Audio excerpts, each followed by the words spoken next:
तो हेलो दोस्त।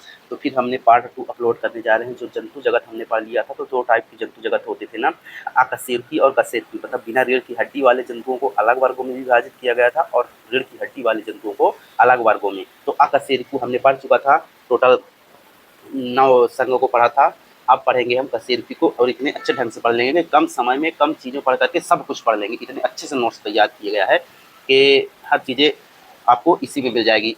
एमपी की तैयारी करने वाले वर्ग 3 की है, पुलिस की है और रेलवे ग्रुप डी की है, मतलब जिसमें साइंस का एग्जाम साइंस पूछी जा रही है, एकदम बेहतरीन नोट्स है ना।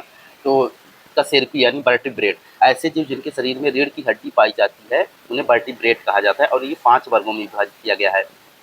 कौन कौन? स्पाइसेस यानी मत्स्य, एम्फीबियंस उभयचर, रेप्टाइल्स यानी सरीसृप और पक्षी और स्तनधारी बीज और मेमल्स। तो इन 5 वर्गों में पूरे जंतु को, रीढ़ की हड्डी वाले जंतुओं को 5 वर्गों में विभाजित किया गया है। और इनसे कैसे क्वेश्चन पूछा जाता है, एकदम इतने तरीके से हम आपको इसमें कंपेयर कर दिया गया है कि आपको कहीं भटकने की जरूरत नहीं पड़ेगी। देखो, मत्स्य, उभयचर, सरीसृप, पक्षी, स्तनधारी, जिस तरह मतलब जिस तरह तालिका में लिखे गए हैं, सबसे पहले मत्स्य, फिर उसके बाद उभयचर, सरीसृप, उसी प्रकार इनका जो विकास है उसी प्रकार हुआ है। मतलब इनमें ज़्यादा भिन्नताएं पाई जाएगी, इनमें ज़्यादा विकसित शरीर पाया जाएगा उनके अनुसार। ठीक, तो सबसे पहले हम स्थान देते हैं। तो मत्स्य कहाँ वाले जो मत्स्य वर्ग हैं वो जलीय रहते हैं, और उभयचर, उभयचर इनका नाम ही है, जल और स्थल दोनों में रहने वाले, जल और स्थल दोनों में रहने वाले जंतु क्या बोलते हैं?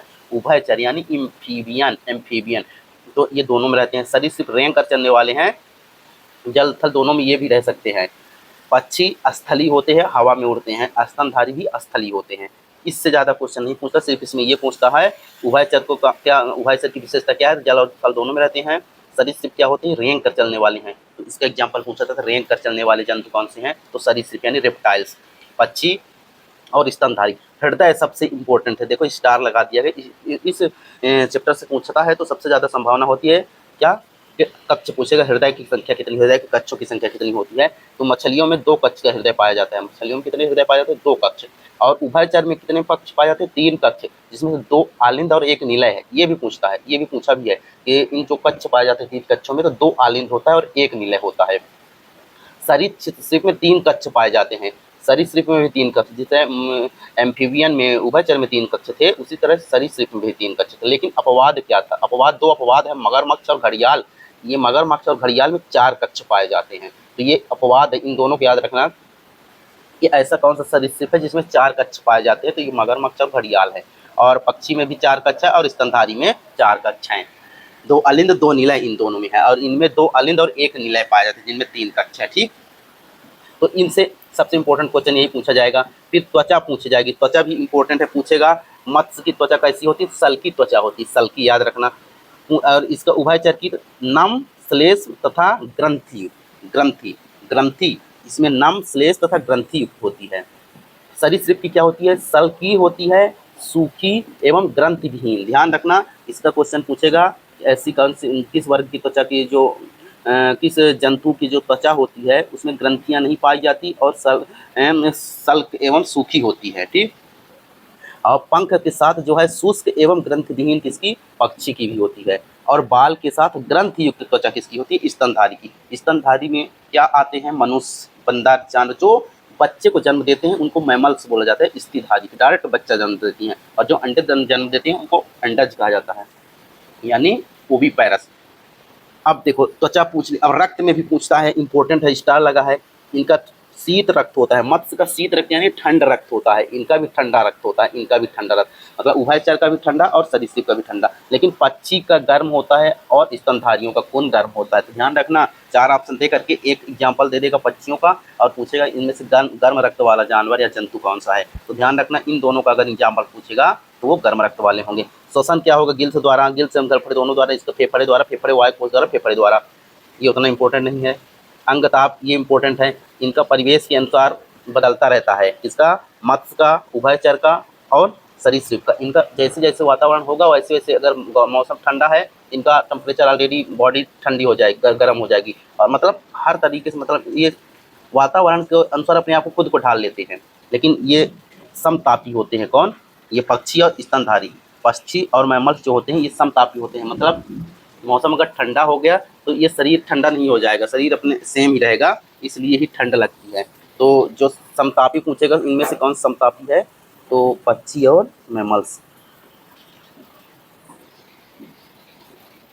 अब एग्जाम्पल देख लेते हैं। मछली, जितनी भी मछली होती हैं जैसे रोहू, शार्क, ये मछली मत्स्य वर्ग के अंदर आएंगी। और इसमें एग्जाम्पल ध्यान रखना, मेढक, सालामेंडर, दादू। ये सालामेंडर भी पूछा गया। सालामेंडर क्या है, तो उभयचर है, मेढक ही जैसा होता है, ये सालामेंडर, ये मेढक, इसका नाम ध्यान रखना सालामेंडर।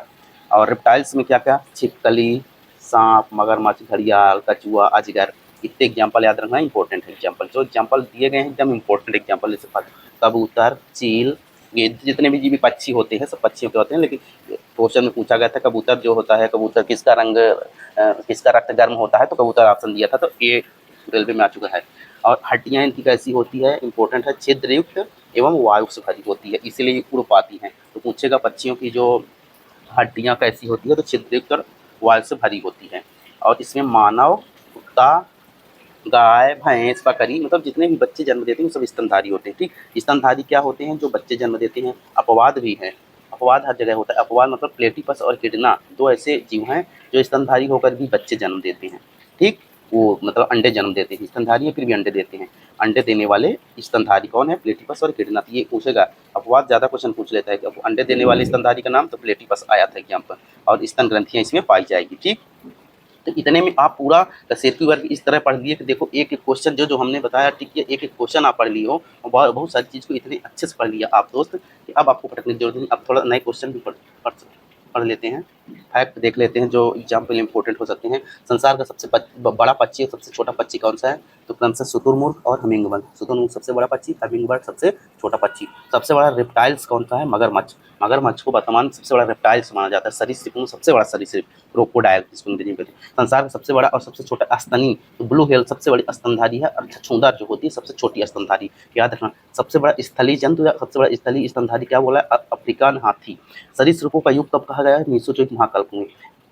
देखो ऐसे क्वेश्चन, मत्स्य, उभयचर, सरीसृप एवं बीच में कौन समतापी है। आपने पढ़ा था ना, 3 असमतापी थे या परिवेश में बदलते थे, केवल पक्षी और स्तनधारी समतापी थे, तो इसमें पक्षी का ऑप्शन दिया गया था, तो इसलिए पक्षी बीज वर्ग समतापी हो गया। मत्स्य, उभयचर, सरीसृप बीज में किसका गर्म खून होता है, देखो 4 ऑप्शन थे, किसका गर्म खून होता है, तो बीज वर्ग का, बीज वर्ग और उसका मैमल्स का, स्तनधारी का गर्म खून था। उड़ने वाला स्तनपायी बताओ, उड़ने वाला स्तनधारी चमगादड़, उड़ता है स्तनधारी। गर्म खून वाले जंतु का तापमान हमेशा एक समान रहता है, जो गर्म खून वाले जंतु होते हैं उनका तापमान एक समान रहता है, बदलता नहीं रहता है, इसलिए समतापी बोला जाता है। पक्षी एवं सरीसृप के बीच की कड़ी किसको माना जाता है, आर्कियोप्टेरिस को।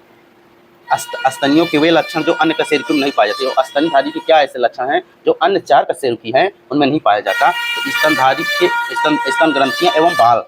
आंत में जल संग्रहण करता है कौन, ऊंट। अल्प विकसित बच्चों को कौन जन्म देता है, कंगारू। ध्यान रखना, इंपॉर्टेंट क्वेश्चन है। उड़ने वाली लोमड़ी किसे कहा गया, एक चमगादड़ को उड़ने वाली लोमड़ी कहा गया है। अंडे देने वाले प्राणी क्या कहलाते हैं, अंडज यानी ओविपाइरस। इनके अंदर पक्षी एवं सरीसृप आते हैं जो अंडे देते हैं। ठीक, और बच्चे जो देते हैं वो मैमल्स। तो दोस्त हमने जितना पढ़ा दिया है दोस्त, उसको एकदम बार बार रिविजन करो और अच्छे से बस उसको आप कॉन्सेप्ट क्लियर करना कि हाँ कैसे कैसे होता है। एक सिस्टम से वैसे तो याद भी हो जाएगा, अब हमको याद करने की जरूरत नहीं पड़ती, हमको हमारी नोट्स बता देती है कि हाँ ये चीज़ें ऐसे लिखा गया है, पहले मत्स्य, फिर उभयचर, फिर सरीसृप, फिर पक्षी, फिर स्तनधारी, लास्ट के दो जो है समतापी हैं, गर्म खून वाले हैं, तो वो अपने आप याद आ जाता है, बार बार आपको याद नहीं करने की जरूरत पड़ती दोस्त। तो थैंक यू, नेक्स्ट पार्ट पढ़ते हैं, एकदम अच्छे तैयारी करो।